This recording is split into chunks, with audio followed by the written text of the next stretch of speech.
Nakakatakot mga kabibig. Plunder case, pwedeng maikaso. Di ba? Ito ha, i-share ko sa inyo ha. May i-share akong video kung saan sinabi dito na posibleng plunder. This is plunder big time. Sabi ni Hampas Lupang Mandaragat. Bakit? Ano ba ang nasa ito? I-share ko ha at ipakita ko para klarong-klaro nyo kung ano ang pinagsasabi ko. Ayan. Dabawenyang Mami, hello. Her na her. Hello kabibig from Macau. Ayan. Basahin ko ha. Department of Finance. Merong bagong Pilipinas logo dyan ha. Palakihin natin. Ano palakihin ba ito? Ito na. Mr. Emmanuel R. Ledesma Jr., President and Chief Executive Officer, Philippine Health Insurance Corporation of PhilHealth. Subject, remittance of fund balance pursuant to the General Appropriation Act and Department Circular DZ number 003-2024. Dear President and CEO Ledesma, ito na. Pursuant to the 2024 General Appropriation Act and DOF's DC 003-2024, kindly remit PhilHealth's fund balance amounting to 89 billion to the Bureau of Treasury within 15 calendar days from the receipt of this notice. Please inform this department and submit proof of such remittance. Halaka. Nako, within 15 calendar days dapat na talagang ipatransfer ang 89 billion na excess funds ng PhilHealth. Sino ba ang sumulat nito? Ito pa ha, the collection we expect from PhilHealth's fund balance was approved during the last cabinet meeting. Hala, inapprove during the last cabinet meeting, so inapprove ni Vongvong. Diba? Inapprove during the last cabinet meeting. Naku mga kabibig. Dated April 3, 2024. PhilHealth's substantial contribution will support the funding of priority infrastructure and social projects of the national government in ensuring the nation's economic growth and development. Hala, wala bang budget ang DPWH? Doon, funding of priority infrastructure. Wala po bang budget ang DPWH? Social projects. Wala bang budget ang DSWD? Ito pa, we shall appreciate your preferential attention on this matter. Thank you. Very truly yours, Ralph G. Recto, Secretary of Finance, April 4, 2024. Copy furnished, Sharon P. Almanza, Treasurer of the Philippines. Halaka. Paano yan? Totoo pala. Hala. Ano masasabi nyo dyan? Trending yan sa Twitter ngayon. So ano to? Naku. Bahala na kayong maghusga dyan. Binasa ko lang kung ano ang laman ng sulat. Dapat matransfer na ang 89 billion within 15 calendar days. Kasi gagamitin ang 89 billion for infrastructure and social kaek-ekan sa gobyerno. Kailangan mag-send kayo ng resibo once na transfer nyo na. Sincerely yours, Ralph Recto. Halaka mga kabibig. Yan na ang sinabi ko. Binasa ko lang to ha. Oo, trending sa Twitter ha. Pinag-uusapan ito sa Twitter ngayon. Naku, wala nang kawala si Marcos. Nangyari, na-sign na ito during the last cabinet meeting noong April 4. Ito kindly remit PhilHealth's fund balance amounting to 89 billion to the Bureau of the Treasury within 15 days. Please inform this department and submit proof of such remittance. The collection we expect from PhilHealth funds balance was approved during the last cabinet meeting dated April 3, 2024. Nagkaroon pala ng cabinet meeting. Nagkaroon ng cabinet meeting last April 3, 2024 at naaprobahan na pala ito. Approved. Approve ang pag-transfer kaya within the 15 days dapat matransfer na ang pera. So ano ang masasabi nito mga kabibig? Yan ang Marcos administration. Nakakawalang hiya. 90 billion pera na kinuha ni Marcos sa Grabe, ayaw niya ibalik. Kaya nag-complain ang mga doctor from Felicia SGTV. Tapos nasa drug test raw subungin kayo usap ni Amy kay PRRD. Saan na video arat na abot langit corruption sobrang-sobra from Shelly Shuki. Hindi pa yan basta-basta ilabas. Nag-request na si Rafrecto base sa sulat di umano na kailangan within 15 days. Di ba kabibig na 89 billion point something. So ni round off na lang. Di ba? Paano yan mga kabibig? Paano yung excess fund ng PhilHealth? Thank you na lang. Thank you premium contributors. Thank you sa lahat ng mga empleyadong na nagbabayad ng monthly contribution sa PhilHealth kasi gagamitin ng gobyerno ang iyong pera. Hindi kayo pwedeng magpalag kasi hindi kayo pwedeng mag-react kasi gagamitin ng gobyerno. Ganon. So ano ang iyong reaction dito mga kabibig? Para nakaka-shocking revelation, no? Na ganito pa lang nangyayari ngayon. Yung pera ng taong bayan, sila ang gagamit. Para saan? Infrastructure daw. Wow! Infrastructure. Ang galing, 'di ba? Ang galing-galing. Anong reaction nyo dito? Magaling sila, no? Ganon talaga. Wala tayong magagawa. Kasi sila ang nasa... Anong walang magagawa kabibig? Merong magagawa kabibig. Kasi magkano ba? 89.9 billion. So round off na lang, naging 90 billion. 'Di ba? 89.9 billion ang excess fund ng PhilHealth. Kaya, ni-round off ng iba into 90 billion. Pero, ang sulat na iyon ay just stating 89 billion. So, it's 89.9 billion.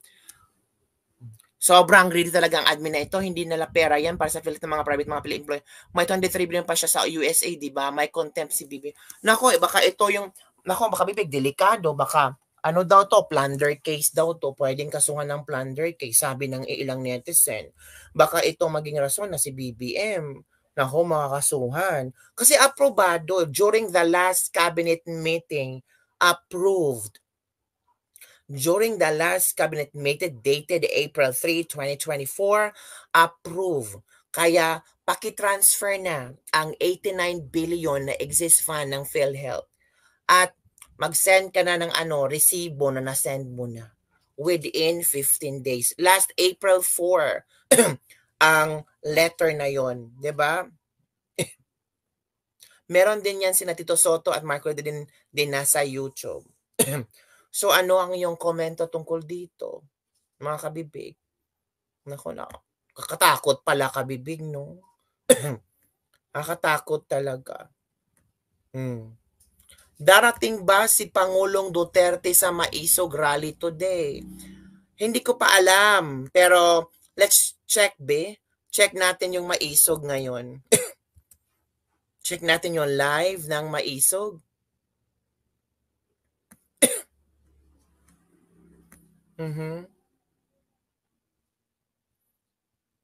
Ito yun ha. Ito yung sinasabi ko sa inyo.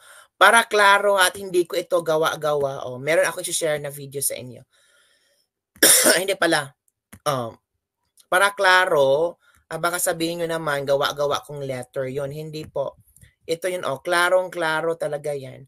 Tapos, i-zoom ko. Kita nyo naman, di ba? Nabasa nyo naman. Nakita nyo, sino ang nag-sign? Di ba? Nakita nyo na kung sino ang nag-sign. Latest news yan. Kita nyo, nabasa nyo na? Sige pa, ito yung tingnan mo, basahin nyo. Basa. I'll give you a chance to read this one. Dear President and CEO Ledesma, pursuant to the 2024 General Appropriation Act and the DOF's DC 003-2024, kindly remit PhilHealth's fund balance amounting to 89 billion to the Bureau of the Treasury within 15 calendar days from the receipt of this notice. Please inform this department and submit proof of such remittance. The collection we expect from PhilHealth's fund balance was approved. Tingnan nyo. Kita nyo naman, no? Was approved yan. Diba? Was approved. Kita nyo, no? Was approved during the last cabinet meeting yan. Hindi ito gawa-gawa, ha? Baka sabihin yung, nakabibig, gawa-gawa mo lang, chismis na yan. Hindi, meron talagang letter. Dated April 3, yung last cabinet meeting nila. Sino ba ang nag-sign? Hanapin natin ang nag-sign. Ralph G. Recto. Ano yan? Anong sasabi nyo? Ano? Gawa-gawa ko lang ba ang issue na yan? Hindi ko talaga gawa yan. Kita nyo naman. Si Ralph G. Recto ang nakasign dyan. Secretary of Finance. Paano yan? Diba? Nako. Yun ang kabibig. Yun ang kaawa-awa ang Pilipinas. Tayo ang nagbabayad ng pera para sa PhilHealth, tapos nanakawin pa nila. Dapat sana ibigay nila sa taong bayan. Ibigay nila sa taong bayan para magamit. Diba? Guilty beyond reasonable doubt, Ledesma. Saan na ang mahal na Senador Bongo? Wala bang investigasyon yan sa Senado? Ewan ko. Galawang mga demonyo at walang kaluluwa. Lilimisin na talaga ang kaba ng bayan. Naka-1 na ni Recto, preparation sa election na ba? Admin ba nga? Grabe. Mapamura ka talaga pag itong galawan nila. Contribution namin ng mga members, may balak kayong kurakutin. Pera namin yan. Contribution namin yan. Para ponduhan ang Taylor Swift Concert Stadium. Pera namin ng mga member yan. Di naman sa government. Dapat gamitin yan sa mga miyembro. Ang laki ng kaltas niyan sa mga sundalo at pulis at iba pa na men in uniform. Kasi kailangan yan pag nagkasakit, hindi ipapagawa sa infrastructure nyo. Dami palang pondo tapos tinaasan pa ang kontribusyon ng mga member. Walang balak na benepisyo sa mga member na hindi naman nagagamit ito. Ang kapal ng pagmumukha nitong si Ralph Recto na to. Akala nila sila ang may-ari ng pondong kontribusyon na yon para yun sa mga may mga sakit kailang kaagad gamitin mga kanyang budgets nila. Kakapal ng bugha. Grabing nakakagalit. Pikit nilang pakialam ang pera ng PhilHealth. Hindi naman tax yan. Kita yan ng gobyerno, contribution na yan members, tas pag-interesan nila. Boom! May resibo. Hindi pinapakialaman ang pera ng mga contributors. Yan ang mga komento ng ating mga netizen ngayon kabibig niya. Talagang nawiwindang sila. Grabe. As in, sobrang nakakasakit sa kanilang ginawa. Pera, nakabibig. So, Senator Bongo, tingnan natin kung meron bang reaction si Senator Bongo tungkol dito.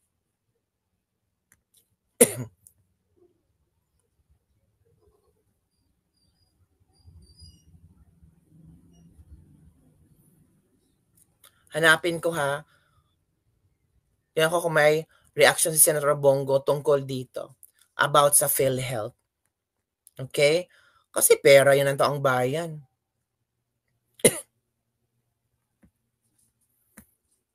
Ito na. Senator Bongo questions the legality of PhilHealth fund transfer. Oh. As the chair of the Senate Committee on Health and as part of our oversight functions on the implementation of the Universal Healthcare Law, I will be seeking answers from PhilHealth. Nako, PhilHealth, ipapatawag kayo dito. Department of Budget and Management, DOF, and Department of Health on the propriety and legality of the purported transfer of around 90 billion, representing unused government subsidy for PhilHealth to the National Treasury. He also questioned the state health insurer for having 89.9 billion in excess funds instead of using this to help indigent patients or to bring down the contribution rate. Sabi ni Bongo, it is unacceptable that there was funding that was not used to help the PhilHealth members. Why does PhilHealth have excess funds when there are many patients in need of help? Yan. This, nako, paano na yan? Nako. Galit na si Bongo. Ay, nako, magbayad ang may utang sa interview niya kay Dr. Willie Ong Kabibig. So later on, hanapin natin yan, interview ni Dr. Willie Ong at pag-uusapan natin. Pero kabibigyan ko muna ang live na ito kasi kakain muna ako kasi nagutom na ako. Ha? So magbabalik ako later para hanapin natin yung reaction ni Senator Bongo tungkol sa PhilHealth at sa ginawa ni Recto. Okay? Bye everyone. See you next time. Babalik ako later on.